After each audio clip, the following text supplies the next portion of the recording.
काल जी विधानभवनाबाहेर परिसरामध्ये पडळकर आणि तुमची कुठेतरी वाद झाला किंवा पाचापाची झाली, त्याचे पडसाद आज थेट विधानभवनामध्ये उमटलेले आहेत. तुमच्या कार्यकर्त्यामध्ये आणि पडळकरांच्या कार्यकर्त्यांमध्ये कुठेतरी हाणामारी झाली.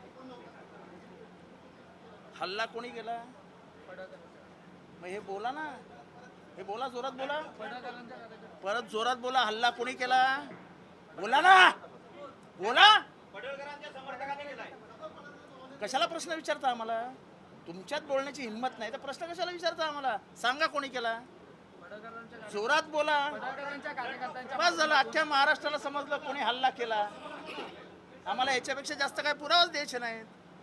जर तुम्ही विधानसभेमध्ये गुंडांना प्रवेश देणार असाल आणि ते हल्ले करणार असतील तर आमच्याच जीव सुरक्षित नाही आहेत. मी स्वतः ट्विट टाकलंय, मला आई बहिणीवरनं शिव्या दिल्या आहेत, तुला मारून टाकू, कुत्रा, डुक्कर, अजून काय काय लिहिलंय. काय चालू आहे काय विधानसभेत?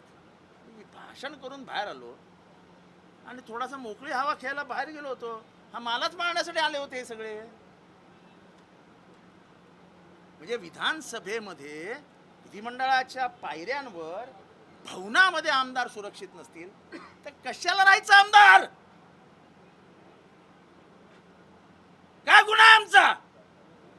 कोणीतरी मवाल्यासारखा येतो आमच्या आई बहिणीवर शिव्या देतो, त्याला ऑफिशियल लँग्वेज म्हणून डिक्लेअर करा ना.